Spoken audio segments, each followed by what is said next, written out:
Assalamualaikum warahmatullahi wabarakatuh. Kami dari kelompok 11 akan menjelaskan materi kami, yaitu fungsi personalia. Saya sendiri Gilang Yoga Satria Pratama dan teman saya Mas Firdaus Raharjo. Manajemen personalia. Manajemen personalia adalah suatu ilmu yang mempelajari bagaimana cara memberikan suatu fasilitas untuk perkembangan pekerjaan dan juga rasa partisipasi pekerjaan di dalam suatu kegiatan atau aktivitas. Fungsi dan divisi personalia. Fungsi manajemen yang dijalankan oleh manajemen personalia meliputi 4 komponen, yaitu planning. Planning adalah membuat perumusan atau rencana yang akan digunakan untuk mencapai tujuan perusahaan. Yang kedua, organizing. Organizing adalah cara untuk mewujudkan tujuan dari pengorganisasian tenaga kerja yang tepat. Yang ketiga adalah directing. Adalah pengarahan atau directing kepada seluruh sumber daya perusahaan untuk mencapai tujuan organisasi. Yang keempat adalah controlling. Pengawasan atau controlling terhadap kinerja karyawan. Berikut adalah struktur organisasi personalia. Yang paling atas ada Direktur SDM. Di bawahnya ada Divisi Pendidikan dan Pelatihan, Divisi Tenaga Kerja, Divisi Kesejahteraan dan Keamanan Kerja, Divisi Administrasi Tenaga Kerja. Direktur SDM memiliki peran besar dalam kemajuan personalia karena bertugas sebagai penyeleksi karyawan. Direktur SDM tidak bisa sembarangan dalam menerima karyawan. Selanjutnya ada Divisi Pendidikan dan Pelatihan, bertugas dalam kegiatan pengembangan keterampilan karyawan yang perlu diperhatikan, perencanaan dan pengaturan program pelatihan. Kedua, pengembangan bahan-bahan pelatihan. Ketiga, pemilihan peserta, training, lokasi, dan pelatihan. Keempat adalah evaluasi hasil-hasil pelatihan. Divisi Tenaga Kerja, bertugas dalam pengembangan spesifikasi tugas, rekrutmen karyawan, pengelolaan arsip pelamar kerja. Informasi yang dibutuhkan dari Divisi Tenaga Kerja adalah informasi internal, informasi eksternal dari tenaga kerja. Selanjutnya, Divisi Kesejahteraan dan Keamanan Kerja. Bertanggung jawab atas kesehatan dan terpenuhinya standar keamanan kerja dalam perusahaan seperti 1. Tunjangan para pekerja, 2. Kelengkapan kerja, 3. Pelatihan keamanan kerja, 4. Penelitian sebab-sebab kecelakaan kerja yang terjadi.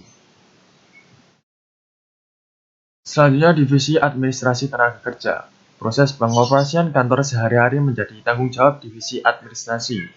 Divisi ini bertugas 1.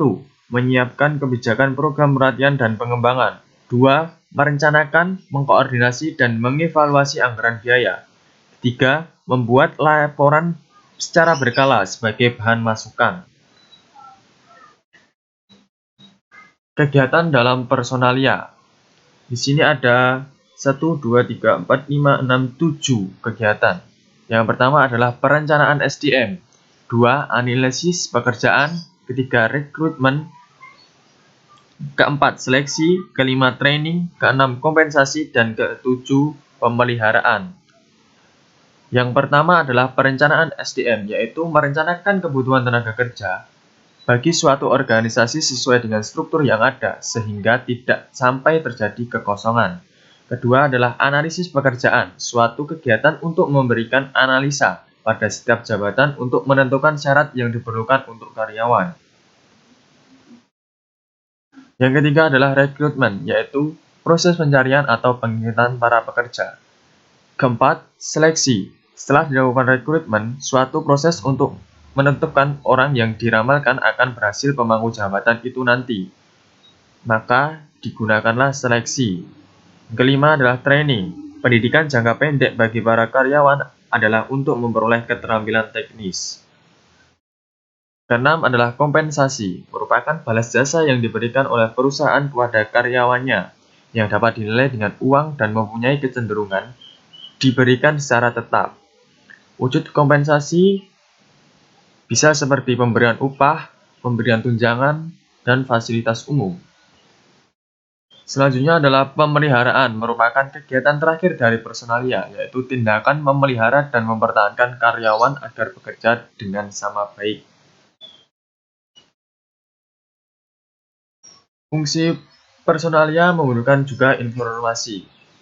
Yang pertama adalah informasi sistem akuntansi, meliputi gaji dan upah. Dua input penting yang digunakan dalam penyusunan informasi gaji dan upah adalah kartu jam kerja dan kartu absensi kerja. Yang kedua adalah selanjutnya adalah pembayaran gaji dan upah kepada karyawan dapat dilakukan dengan 3 pendekatan. Yang pertama, menyerahkan uang tunai secara langsung. Yang kedua adalah menyerahkan cek atas nama karyawan bersangkutan. Dan ketiga adalah menyetorkan uang gaji melalui rekening atau ATM.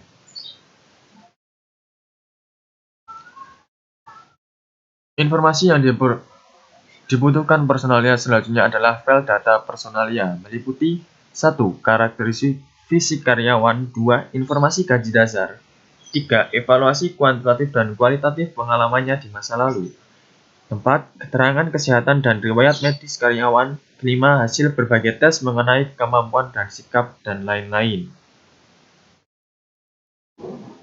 Penyesuaian yang perlu dilakukan untuk informasi personalia antara lain adalah perubahan tarif gaji dan upah, perubahan alamat, perpindahan karyawan antar unit organisasi, perubahan dalam potongan pajak, perubahan dalam peraturan pemotongan gaji dan upah.